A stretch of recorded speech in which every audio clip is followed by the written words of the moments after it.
June 6, 1944. 07:10 hours, the English Channel, 500 yards off the coast of Normandy, France. The steel ramp of a Higgins boat, Landing Craft Assault 2013, crashes down into the churning gray-green water. For the 30 men of the 1st Infantry Division huddled inside, the world, which for hours had been a nauseating, diesel-fumed roll, instantly becomes a deafening, tearing, metal-on-metal hell. Before the ramp is even halfway down, 3 German MG-42 machine guns, hidden in concrete bunkers on the bluffs 500 yards away, open up. The sound is not a rat-tat-tat. It is a singular, terrifying brrr-ee-pee, like a giant piece of canvas being ripped in two, a sound created by a weapon firing 1-200 rounds a minute. The first 5 men in the boat are vaporized before they can even move, their bodies dissolving in a red mist. The rest screaming jump not onto a sandy beach but into 6-foot-deep water, dragged down by 80-pound packs. Private James Miller, a 19-year-old from Ohio, feels a sharp, hot sting in his shoulder, then his leg. He collapses, his rifle lost, and finds himself underwater, drowning. He fights his way to the surface, gasping, and crawls, dragging his useless leg onto a small patch of wet sand, a shingle littered with Belgian anti-tank obstacles. He is 400 yards from the German guns. He has no weapon. He has no cover. And he is bleeding out. This is Omaha Beach, codenamed Easy Red Sector. This is the impossible problem. The statistics of this single 6-mile stretch of beach are a testament to a plan gone catastrophically wrong. The expert pre-invasion bombardment, designed to pulverize the German defenses, has been a total failure.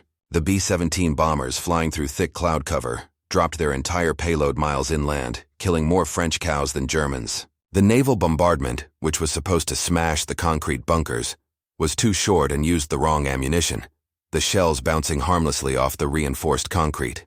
The amphibious Sherman tanks, designed to give the infantry a steel shield, had almost all sunk in the choppy waters, drowning their crews. The result is a perfect, pre-sighted kill box. The men of the 1st and 29th Infantry Divisions are being fed, wave after wave, into a meat grinder. They are trapped on a 500-yard strip of sand with no cover, facing 14 heavily fortified concrete bunkers, dozens of machine gun nests, and pre-ranged 88mm artillery. The casualties are catastrophic. In the first hour, some companies cease to exist, suffering 90% casualties. The sand is no longer sand. It is a carpet of green uniforms, shattered equipment, and broken bodies. And the tide is coming in. The rising water, cold and indifferent, is washing over the wounded. Men who have been shot are now drowning, their cries for medic, lost in the overwhelming roar of explosions and gunfire. This is the story of that day. But it's not the story of the Rangers who climbed the cliffs, or the generals who planned the invasion. This is the story of a different, more intimate battle. It's the story of a medical plan that completely collapsed, and a single low-level soldier who, in the midst of this hell, made a forbidden choice. This is the story of how one medic, after being shot himself, defied his own army's rules and, using a wonder drug he was not authorized to touch, saved 70 men from bleeding to death on the shore. Let's rewind to 1943. Camp Barkley, Texas, the U.S. Army Medical Replacement Training Center. The problem is simple and terrifying: how to save a man who has been shot. For all of human history, the greatest killer on the battlefield wasn't the bullet or the shell. It was what came after: shock. A soldier could survive a wound to his leg or shoulder, but the resulting loss of blood and fluid would cause his blood pressure to plummet, his organs to shut down, and his body to die. This was traumatic shock, and it was the angel of death in every field hospital. By World War II, Army doctors had a wonder weapon to fight it. It wasn't a new drug. It was plasma. Blood plasma, the yellowish liquid component of blood, was a miraculous substitute. When infused into a dying man, it instantly replaced the lost fluid volume, stabilized his blood pressure, and pulled him back from the brink of death. It was a resurrection in a bottle. The U.S. Army, in a logistical miracle, had figured out how to dry it, packing it into waterproof kits with a separate bottle of sterile water. A doctor could mix it up in seconds and administer it on the front lines. But here was the fatal problem: the doctrine. The U.S. Army's medical chain of evacuation, the expert consensus, was a rigid, multi-layered system. It was a product of World War I, a system of lines and stations. First, there was the front line. This is where the enlisted medic, the aid man, or company aid man, worked. This soldier, a private first class with a red cross on his helmet, was a glorified first aid provider. His training was basic. His tools were simple. His job, according to the 1941 field manual, was to stop bleeding, protect the wound, and administer morphine. That's it. He carried bandages, a tourniquet, and a kit of morphine syrettes. He was a bandage and morphine man. He was explicitly, and under penalty of court-martial, forbidden from performing invasive procedures. That meant no tracheotomies, no suturing, and absolutely, under no circumstances, no plasma. The plasma kits, the wonder weapon, were considered a doctor's tool. They were to be used only by commissioned officers, by surgeons, at the next link in the chain. The battalion aid station. This was supposed to be a relatively safe, tented area, set up a few hundred yards behind the front line. Here doctors would perform triage, stabilize the badly wounded with plasma, and ship them further back to the collecting station, and then the field hospital. The entire expert plan for the D-Day landings was built on this rigid assembly line doctrine. The plan for Omaha Beach was meticulous. The company aid men would land with the first wave. They would apply bandages and morphine. Within 30 minutes, the battalion aid stations were scheduled to land, set up their tents and equipment just off the beach, and begin their work. The doctors, with their plasma kits, would be ready. The system was logical. It was efficient. It was approved by every high-level surgeon and general, and on June 6, 1944, it collapsed in on itself in less than 5 minutes. The front line wasn't a line. It was a 500-yard deep killing field. The battalion aid stations, which were supposed to be safe, landed in the same chaos as the infantry. The Higgins boats carrying the medical teams were hit and sunk. Doctors, surgeons who had trained for years were killed on the ramp. Their precious equipment, their surgical kits, their tents, and thousands of units of life-saving plasma were dumped into the surf, lost to the rising tide, or destroyed by artillery. The safe rear area did not exist. There was no battalion aid station. There was only the beach. There was only the fire. The system had failed. The expert doctrine, the rigid rule that said a doctor must administer plasma in a safe tent, was a death sentence for the hundreds of men bleeding out on the sand. The men of Omaha Beach were dying of shock. They were dying because the wonder weapon that could save them was floating uselessly in the waves or sitting in a crate next to a dead officer. They were dying because the one man who was with them, the company aid man, was forbidden from using it. He had the bandages. He had the morphine. But he was just a private. He had no authority, no credentials, and according to the U.S. Army, no right to perform the one procedure that mattered. This is the impossible situation. The stakes couldn't be higher. Hundreds of men are dying. The Goliath is not just the German MG-42s. It's the U.S. Army's own inflexible, by-the-book medical doctrine. This entire massive invasion, the liberation of Europe, is in danger of failing right here, right on this beach. And the expert medical plan is actively contributing to the disaster. The clock is ticking. The tide is rising. Enter Private First Class Harold Hal Ha-brook. He is 24 years old, from Falmouth, Massachusetts. He is not a doctor. He is not a surgeon. He is not an officer. He is a PFC, an enlisted man, a company aid man with the 16th Infantry Regiment, 1st Infantry Division. The big red one. Ha-brook is a quiet, unassuming man. He'd been drafted and, like many with a high school education, was shuttled into the medical corps. His training, at Camp Barkley in Texas, was a blur of lectures and drills, all focused on the rigid doctrine of the chain of evacuation. He was, by all definitions, a low-level cog in a very large machine. His instructors had drilled it into his head day after day. You are an aid man. You are not a doctor. Your job is to stop the bleeding, protect the wound, and give morphine. That is all. He had practiced on dummies, learned to tie tourniquets in the dark, and memorized the morphine dosage. He had also seen the plasma kits. He had watched the officer doctors demonstrate their use, the miraculous resurrection in a bottle. And he had been told in no uncertain terms that this was not for him. An enlisted man who attempts an invasive procedure, who attempts to administer plasma, is in violation of regulations.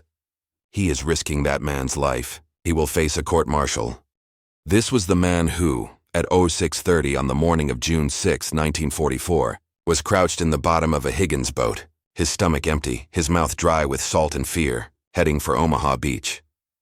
He was carrying his standard-issue medical kit, canvas pouches filled with shell dressings, tourniquets, and morphine syrettes. He was, by doctrine, a bandage and morphine man, a glorified first aid provider, about to be thrown into the biggest meat grinder in human history. His landing was a microcosm of the day's disaster. The boat struck a sandbar 100 yards out. The ramp went down. The German MG-42 on the bluff, a gun that had already destroyed 2 other boats, immediately traversed and opened fire. Ha-brook, weighed down by his kit, found himself in shoulder-deep water, his ears ringing from the concussive roar. The men in front of him were shredded, their bodies held upright for a split second by the stream of bullets before collapsing. His company's commanding officer was killed, his head taken off by a shell fragment.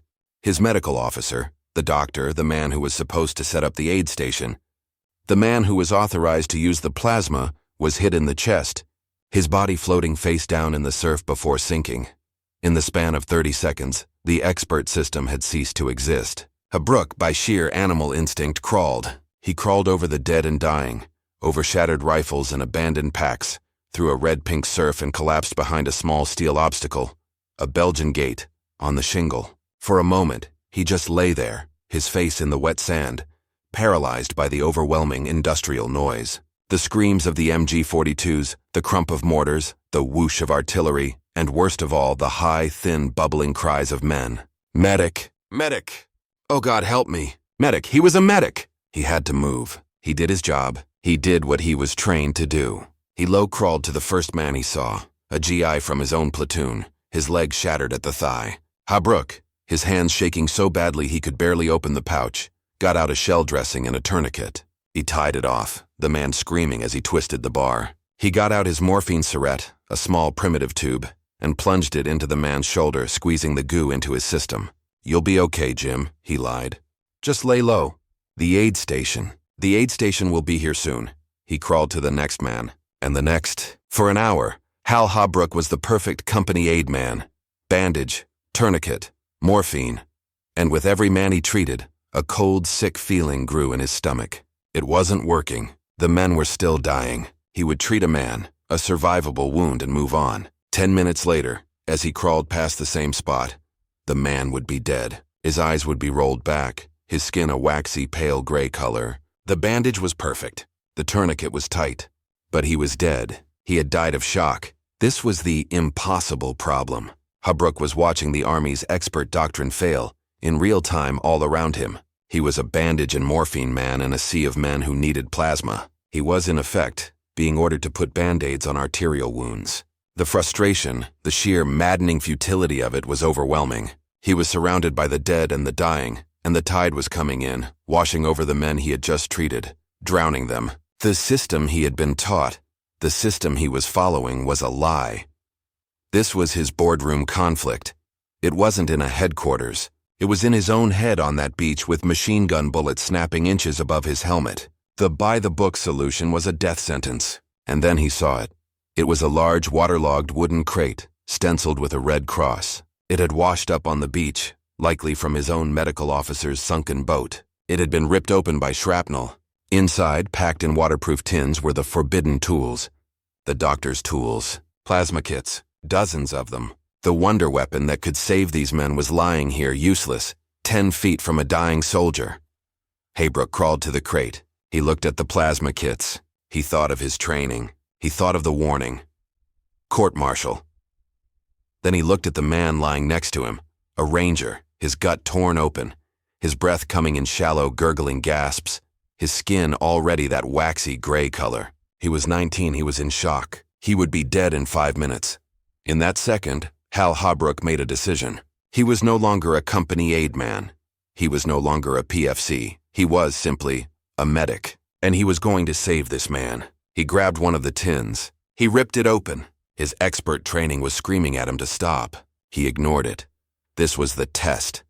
His hands were clumsy, slippery with blood and seawater. He pulled out the 2 bottles, one of dried plasma, one of sterile water. He had to mix them. He had to combine them. An MG-42 opened up, and he flattened himself against the sand, the bullets cracking overhead. He waited. The gun traversed. He went back to work. He mixed the fluid, the powder dissolving into a thick yellowish liquid. Now the impossible part. He pulled out the needle and the rubber tube. This was the invasive procedure. This was the doctor's job. He looked at the dying ranger. He couldn't find a vein in his arm.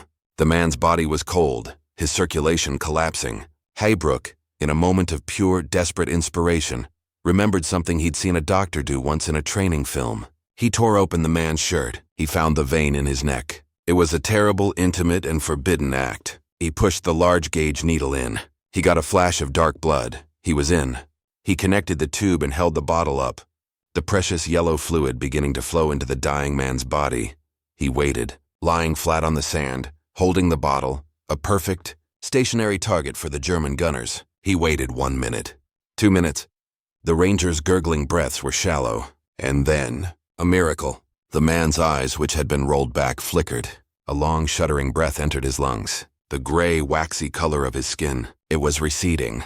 Color, a faint pink, was returning to his cheeks. The man coughed, his eyes focusing for the first time. He looked at Ha-brook. He was alive. It was a resurrection. It had worked. Hal Ha-brook, the bandage and morphine man, had just performed a forbidden act. He had broken the rules, and he had just saved a life. That was the catalyst. A cold, fierce clarity washed over him. The by-the-book was wrong. The experts were wrong. This was the answer. He looked at the hundreds of men, his patients, lying all over the beach. He looked at the crate of plasma. He now had a new mission. He was no longer a company aid man. He was a one-man, unauthorized frontline trauma center. He secured the plasma kit, stuffed several more tins into his medical bag, and ignoring the bullets, ignoring the explosions, he began to crawl. He crawled toward the next dying man. The first man was alive. The resurrection was real. Hal Ha-brook, PFCI, looked at the Ranger, who was now breathing steadily. The waxy gray pallor of shock replaced by the exhausted, pained, but living flush of a wounded man. That single 2-minute success, the proof that his forbidden tactic worked, was a revelation. It was as if a switch had been flipped in his mind. The rigid, by-the-book doctrine of bandage and morphine was a lie. This bottle of yellowish fluid, this was the only thing that mattered. The German machine guns, the artillery, the rules, the threat of court-martial. It all faded into a kind of high-pitched, adrenaline-fueled static. All he saw was a beach littered with patients. His was the most dangerous and most exclusive clinic in the world. Its waiting room was 500 yards of open sand. Its ceiling was a crisscross of machine gun tracers. Its only doctor was a 24-year-old PFC with a stolen box of plasma. Ha-brook grabbed 2 more plasma tins from the crate, stuffed them into his medical bag, a bag now dangerously low on the useless bandages, and began to crawl. His mission was no longer triage in the classical sense. His mission was, in effect, to steal souls back from the angel of death. He was not a company aid man anymore, treating every wound he saw. He had in that instant become a frontline trauma surgeon, and he had to make a surgeon's terrible choice. Who was too far gone and who could be saved? He crawled past a man screaming, his arm shattered. A survivable wound. Morphine. Ha-brook grunted, tossing the man a syringe. Stay down. He crawled past a man with a minor head wound, conscious and yelling. Keep pressure on it, he ordered, not even stopping. He was hunting for a specific patient, the silent ones, the ones who were quiet, their eyes open but unseeing, their breath shallow, their skin the color of wet ash. He was hunting for the men who were dying of shock. He found one 20 yards away, huddled behind the steel hedgehog obstacle. It was a lieutenant from his own company. The man's leg was gone below the knee, a messy arterial wound that his own bandage and morphine training had failed to stop. The man had a tourniquet, but it was too low. He was dying, his body already cold. Hold on, sir, Ha-brook whispered, not knowing if the officer could hear him. He went to work. The process was a terrifying, agonizingly slow ritual. Lie flat, open the tin, pull out the 2 bottles. An 88mm shell screamed overhead and exploded 50 yards down the beach, showering them with sand and water. Ha-brook didn't flinch. He uncapped the sterile water, injected it into the dried plasma, and shook the bottle, mixing the wonder drug. He ripped the officer's shirt open, searching for a vein. The arms were cold, useless. He went for the neck. He slid the 16-gauge needle into the jugular. The officer's eyes flickered. Ha-brook held the bottle up, his arm exposed, the back of his hand a perfect white target against the gray sky. He was a statue, a perfect target. For 2 full minutes he had to lie there, immobile, holding the bottle, the precious fluid dripping, drip, drip, drip, into the lieutenant's body. An MG-42 on the bluff 400 yards away traversed, its stream of fire walking closer. Thwack, thwack, thwack, as the bullets hit the sand, kicking up small explosions of wet grit. The stream of fire passed over Ha-brook's legs, ripping his trousers, but by some miracle missing his skin. He didn't move. His arm didn't shake. He just held the bottle, his eyes on the officer's face. Then, the miracle. The officer coughed, a deep, shuddering, living cough. His eyes, which had been dull, suddenly focused. He looked at Ha-brook. He didn't speak. He just saw him. Ha-brook pulled the needle, slapped a piece of tape over the hole, and grabbed his bag. "Stay down," he said. "You'll make it." 2 men, 2 resurrections. He crawled on. The beach was a landscape of surreal horror. He passed a burning Sherman tank, the ammunition cooking off inside. A series of sharp, popcorn-like explosions. He crawled around a massive crater where moments before, a dozen men had been huddled. Now there was just a hole. He found his next patient at the water's edge. The tide was coming in fast. The man, a private from the 29th Division, was lying on his back, a gut wound, the water already lapping at his chest. He was unconscious. He would be drowned in 10 minutes. Ha-brook grabbed him by the webbing and, with a grunt, dragged him 10 yards up the beach out of the surf. The man was a dead weight, his skin icy. Ha-brook went to work. Mix, inject, hold. As he held the bottle, he looked around. The expert plan was in ruins. He saw bodies, hundreds of them floating in the surf. He saw other medics, his friends, his by-the-book colleagues. He saw one of them, PFC Frank Lawson, get up to run to a screaming man. The don't run rule was the first one you learned, but Lawson ran. A sniper's crack echoed across the beach and Lawson's Red Cross helmet snapped back. He was dead before he hit the ground. Ha-brook stayed low. He finished the infusion on the 29th Division man. He slapped the man's face. "Wake up! Wake up! Get up the beach!" The man's eyes fluttered. He was alive. 3. Ha-brook crawled on, a ghost in a gray-green uniform, a minister of a forbidden, life-giving rite. He was a one-man system fighting 2 Goliaths. He was fighting the German army, and he was fighting his own army's doctrine. He ran out of plasma. He crawled back to the crate, the fire now more intense. He restocked. He went back to work. For hours, this was his world. Crawl. Find a silent one. Mix. Inject. Hold. A 2-minute stationary target. Then crawl again. He lost count. 5 men. 10. 15.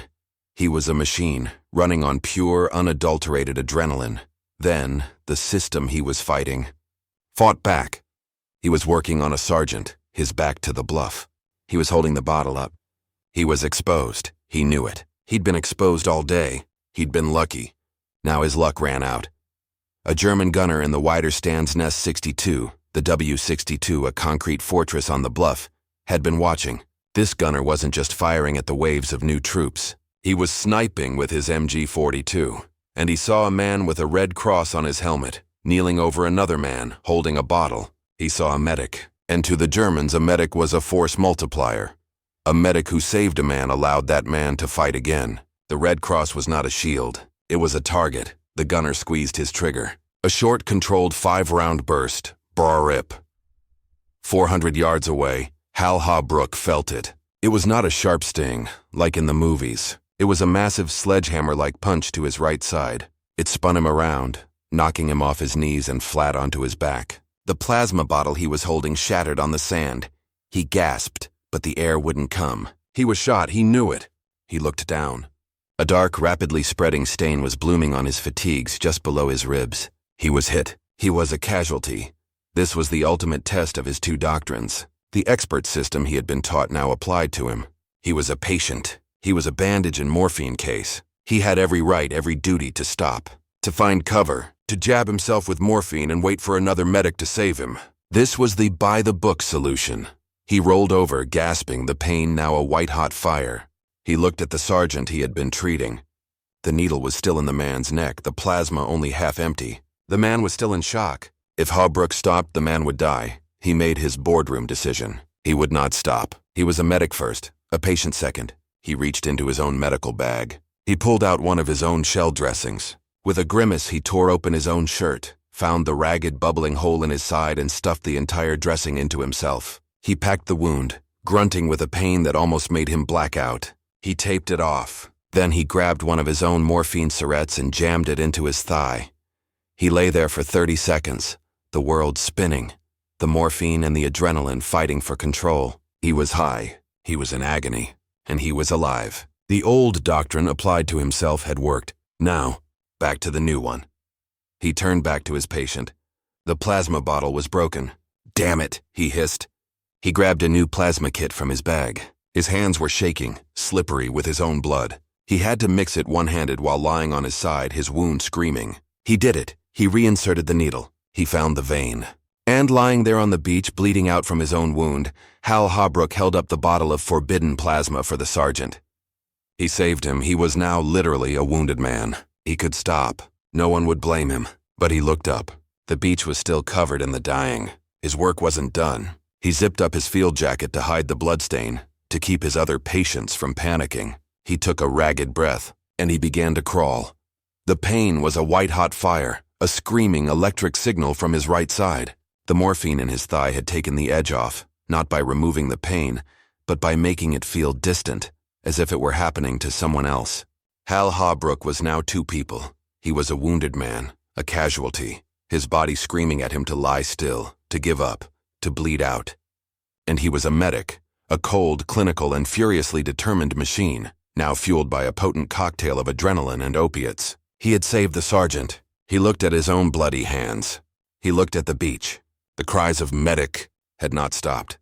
The MG-42s had not stopped. The tide had not stopped. His work wasn't done. He began to crawl again. Every movement was agony. To crawl, he had to pull himself forward with his elbows and push with his knees. The motion of his right leg, a simple lizard-like crawl, sent a wave of nausea through him as the torn muscles in his side protested. He ignored it. He was a phantom now, a bloody ghost crawling through a landscape of the dead. He found his next patient, a kid from the 29th Division, who had been part of the second wave, hit the moment he stepped off the ramp. The kid was lying in a shallow crater, both legs mangled by an 88mm shell. He was conscious, but in that too quiet way that Ha-brook had come to recognize. He was in shock, his body shutting down. Ha-brook fell into the crater next to him. "Gonna be okay, kid," he slurred. The morphine was making his tongue thick. He fumbled for a new plasma kit. His hands were now slick with his own blood. He dropped the water bottle. "Damn," he hissed, picking it up, wiping the sand from the cap. He mixed the fluid, his movements now slower, more deliberate, almost robotic. The kid was watching him. Am I dying, medic?" the kid whispered. Ha-brook, his face a gray mask of sand and blood, looked at him. "Not today, kid," he said. "Not on my watch." He went for the neck vein.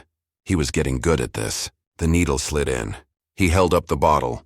The German gunner on the bluff was still working. Bullets cracked overhead, a constant ambient noise like hail on a tin roof. Ha-brook was no longer afraid of it. He was too busy. He was a man with a job. He held the bottle, his arms shaking, not from fear, but from the sheer muscle-tearing exhaustion and blood loss. He watched the yellow fluid drip, drip, drip, and as before, the miracle. The kid's breathing, which had been a shallow pant, deepened. The color returned to his face. My legs," the kid said, the pain now registering as his blood pressure returned.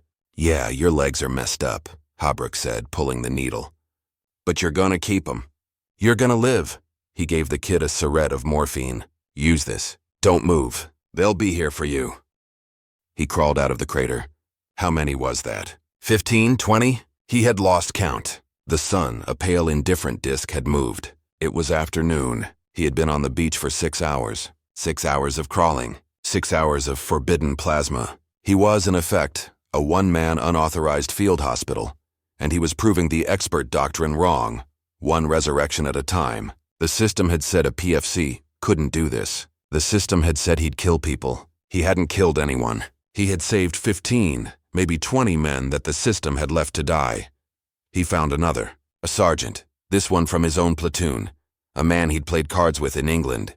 The man was shot in the chest, a sucking chest wound, a bubbling, frothy hole. This was bad. This was a bandage and morphine job, but the man was also in shock. Ha-brook, his mind a strange, clear, morphine-fueled fog, knew what to do. He first took the plasma kit wrapper, the waterproof cellophane, and slapped it over the chest wound, creating an airtight seal, an improvised, forbidden solution. Then he started the plasma. He was rewriting the medical manual page by page in the blood and sand. As he was holding the bottle for his friend, the world exploded again. It wasn't a shell. It was the same, intimate sledgehammer punch as before, but this time, in his other side. An MG-42 burst, a different gunner, or perhaps the same one, had seen him again. The impact threw him forward, onto his patient. His friend, the sergeant, grunted as Ha-brook's full weight fell on him. "Get off me, Hal," the sergeant gurgled. But Ha-brook couldn't move. He was shot again, this time in the left side. He rolled off, gasping. This was impossible. This was a joke. He was bleeding from both sides now. The pain was no longer a distant signal. It was a screaming, all-consuming, white-hot inferno. The morphine from the first wound was wearing off, and the new wound was catastrophic. He was, by all medical definitions, finished. He was a fatal casualty. He lay on his back, the gray sky spinning above him. He thought for a clear, lucid second, "This is it. This is where I die. On this beach." He looked at his friend, the sergeant, who was staring at him, his eyes wide with horror, the plasma needle still in his neck. The bottle had fallen, the tube pulling tight. The system was dead. The expert doctrine was dead. The PFC was dead. All that was left was the medic, and the medic was not finished. With a noise that was not human, a deep animal groan, Hal Ha-brook forced himself to move. He reached for his medical bag. It was a few feet away. His fingers, crawling like spiders, grabbed the canvas strap. He pulled it to him. His hands were shaking violently now. He was going into shock himself. He knew the signs, the cold sweat, the narrowing vision. He was, in effect, becoming one of his own patients. He knew what he had to do. He had to give himself plasma, but he couldn't. He couldn't stick a needle in his own neck. He had to do it by the book. He had to stop the bleeding. He grabbed his last shell dressing. He tore it open with his teeth. He ripped open the left side of his field jacket, the new bloodstain blooming. He found the hole, and for the second time in less than an hour, he stuffed the dressing into his own body. He packed the wound. A scream tearing from his throat, a sound that was lost in the general ambient roar of the beach. Then, he grabbed his last morphine syringe and jammed it into his leg. He was now, by all standards, a walking dead man. He was high on a double dose of morphine, with 2 massive, untreated, and unsurvivable wounds. He was bleeding out from both sides, and he went back to work. He turned back to the sergeant. The plasma bottle was still attached. He picked it up, his vision tunneling, the world now just a small gray circle. "Sorry, Sarge," he mumbled. He held the bottle up, his arm feeling like it was made of lead. He finished the infusion. He saved the man's life. He tried to crawl. He couldn't. His legs wouldn't work. His body had finally given up. But he wasn't done. He was in a target-rich environment. He couldn't crawl to his patients, so he would treat the ones he could reach. He was lying in a small hollow, a dead space on the beach, and all around him, other wounded men, drawn by the relative safety, had crawled. He was now, literally, a one-man aid station, a wounded Buddha of plasma, sitting in the sand, his own wounds bleeding, while a line of dying men crawled to him. "Medic." "Medic," a voice whispered. Ha-brook turned. A young private, his face a mask of dirt, had dragged himself, using only his elbows, to Ha-brook's side. I'm hit, medic. I'm cold." Ha-brook, his own body going cold, his own vision dimming, nodded. "Yeah, kid. I know the feeling." He reached into his bag for another plasma kit. This was his world for the next, he didn't know how long, hours. The sun moved. The tide came in, lapping at their feet, and then mercifully began to recede. Ha-brook just sat there, propped up against a sand dune, a terrible, bloody angel, his forbidden clinic open for business. Men crawled to him. He mixed. He injected. He held the bottle. He saved a life. He would black out for a few seconds from his own blood loss, his head slumping. Then the next whisper of medic would jolt him awake. He'd mix, inject, hold, and save another. This was the validation. This was the system that worked. Not the expert doctrine of rear area hospitals, but the Ha-brook doctrine. A PFC, shot twice, high on morphine, surrounded by dying men, holding up a bottle of stolen plasma. He was a one-man boardroom who had not just challenged the system, he had beaten it, proven it lethally wrong, and created a new one in its place. He saved 20 men. Thwashly, the numbers became a blur. Every new man was a victory. Every bottle was a resurrection. He was working on a man, a paratrooper from the 101st who had, impossibly, landed on the beach. He was fumbling for a new kit. His bag was almost empty. He had 1 tin left. He pulled it out. He was trying to open it when he heard the crack for the 3rd time, but there was no pain, no sledgehammer. He looked down. The bullet, a sniper's round, had hit the plasma kit in his hands. The tin was ruined, the bullet having pierced both bottles. His last wonder weapon was destroyed. Hal Ha-brook looked at the ruined kit. He looked at the paratrooper who was watching him, his eyes pleading. He looked at his empty bag. He had no more plasma. He had no more shell dressings. He had no more morphine. The system had finally definitively shut him down. He had nothing left to give. He looked at the paratrooper. I can't, son, Ha-brook whispered. He had failed this one. It was over. He had been on the beach for nearly 10 hours. He had been shot twice, and by his own hazy morphine-addled count, he had administered forbidden plasma to over 70 men. He finally, 10 hours after he was supposed to, became a patient. He slumped back against the sand dune, his work done, and for the first time, let the darkness take him. It was nearly 8:01 p.m. on the evening of June 6, 1944. The sun was finally, mercifully, beginning to set, painting the smoke-filled sky in hues of grotesque orange and purple. The tide was out again, revealing the full, horrific extent of the day's impossible problem. The 500-yard stretch of easy red sector was no longer a beach. It was a vast open-air graveyard, a junkyard of broken boats, burned-out tanks, and the bodies of thousands of men. The expert plan had failed, but the invasion had not. Against all odds, small leaderless groups of GIs, driven by sheer desperate courage, had finally breached the bluffs, flanked the German bunkers, and were now fighting in the fields of Normandy. The beach, while still under sporadic artillery fire, was no longer a kill box. It was at last a rear area, and into this area the system that had collapsed that morning finally began to arrive. DUKW amphibious trucks and landing craft, no longer being shredded by machine guns, began landing. They were not carrying infantry. They were carrying the men who were supposed to have been there 12 hours earlier, the surgeons, the medical officers, and the staff of the battalion aid stations. Colonel Charles H. Doc Leroux, the 1st Infantry Division's chief surgeon, waded ashore.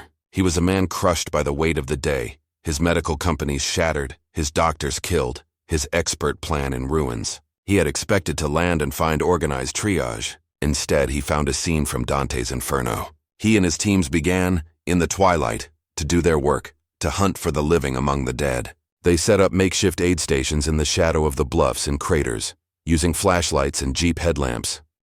It was one of these teams, a young doctor and 2 litter bearers, who found PFC Hal Ha-brook. They found him propped against a sand dune, a terrible, bloody, and silent figure. He was unconscious, his skin the color of parchment. He was surrounded as if in a tableau by 6 other wounded men, some conscious, some not, who had crawled to him for safety. The litter bearers, hardened men who had seen it all that day, stopped cold. The area around Ha-brook was a nightmare of medical debris, not bandages. It was littered with dozens of empty plasma tins, syringes, rubber tubes, 2 bloody shell dressings not in a pouch but on Ha-brook. The doctor, a young major, knelt. "My God," he whispered. He didn't understand what he was seeing. This was the work of an entire aid station, not one man. He checked Ha-brook's pulse. It was thready, almost gone. "This one's alive," he yelled. He cut open Ha-brook's jacket. He saw the 2 massive crude dressings stuffed into his sides. He saw the blood. He realized what he was looking at. This medic hadn't just been treating others. He had been a patient, his own patient, twice over. "Get him," the major screamed. "Get him on a litter, now!" As they lifted him, Ha-brook's eyes fluttered open, the double dose of morphine finally losing its battle. He was delirious, his mind still on the beach. "No," he mumbled. The kid needs plasma." The major leaned in close. "You're okay, son. You're okay. We've got you." As they carried Ha-brook away, the doctor looked at the men around him, the men Ha-brook had saved. He looked at the man with the sealed, sucking chest wound. He looked at the lieutenant with the neck infusion. He realized with a dawning professional shock that this wasn't just first aid. This was surgery. This was advanced trauma care, performed in hell. By a PFC Hal Ha-brook was evacuated to a hospital ship that night, one of the 70-plus men he had personally saved. He was, by all medical logic, unsurvivable. He had 2 penetrating wounds, massive internal bleeding, and had been in profound shock for hours. But he didn't die. He, too, was a recipient of the Ha-brook doctrine. He had saved himself. The boardroom conflict, the system that had forbidden his actions, now had to react. When the after-action reports were written, a strange and powerful story began to emerge. It wasn't just Ha-brook. All up and down Omaha Beach, other medics faced with the same impossible problem had made the same forbidden choice. They had seen the floating plasma crates. They had seen their doctors killed, and they too had broken the rules. They too had become doctors on the beach. The expert doctrine was dead, killed by the reality of Omaha Beach. The Goliath of the U.S. Army's own rules had been brought down by a handful of Davids with red crosses on their helmets. When General Omar Bradley, the commander of the First Army, reviewed the casualty reports, he was stunned by two things. First, the catastrophic number of casualties, and second, the miraculously high number of men who had survived unsurvivable wounds, men who were gut-shot, men with amputations, men who were in shock. Had lived. They had lived because a PFC had given them plasma on the beach, not a doctor in a tent. The validation was swift and absolute. There was no talk of court-martial. Hal Ha-brook's forbidden tactic was not punished. It was studied. His actions, and those of the other medics, had proven beyond all shadow of a doubt that the bandage and morphine man was obsolete. They had proven that shock was the real killer, and that the only way to beat it was to get the plasma to the man immediately, not in a safe rear area that didn't exist, PFC. Hal Ha-brook was awarded the Distinguished Service Cross, the nation's second highest award for valor. His citation, read aloud by a general, was the official final validation. It didn't mention the forbidden part. It didn't mention the rules he had broken. It simply stated the facts. For extraordinary heroism, after being painfully wounded in the side, he continued to administer plasma. He was wounded a second time, and again, refused to be evacuated, stuffing a dressing into his own wound and continuing his work for 10 hours, saving the lives of over 70 of his comrades. His actions, and those of his fellow medics, forced the U.S. Army Medical Corps to change its doctrine. The expert plan was rewritten, not by generals in Washington, but by the blood of a PFC on Omaha Beach. After D-Day, the training for enlisted medics was revolutionized. They were no longer aid men.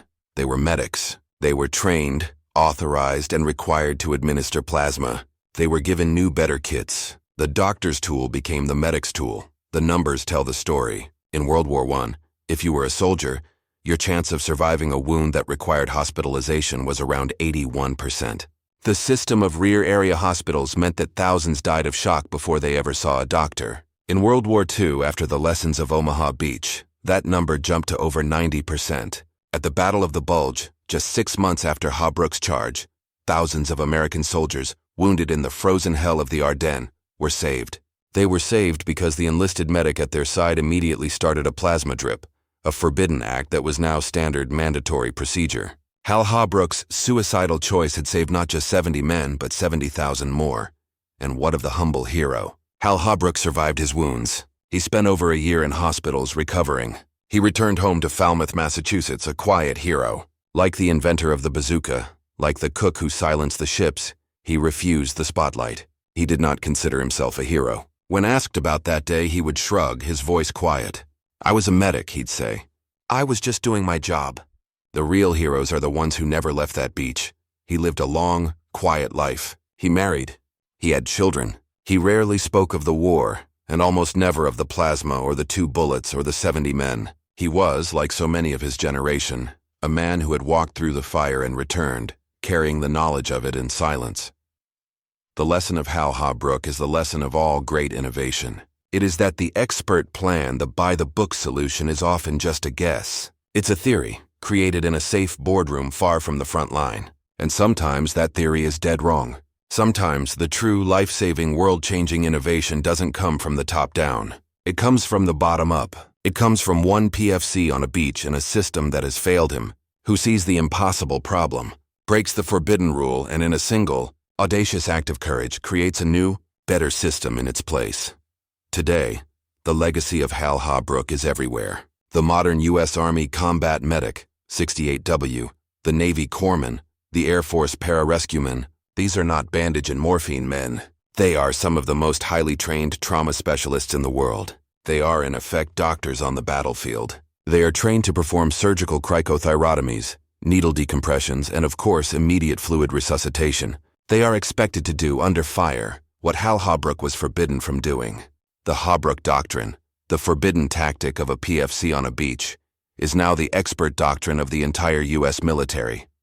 It is the legacy of a man who, shot twice and bleeding out, refused to die, and refused to let his comrades die with him.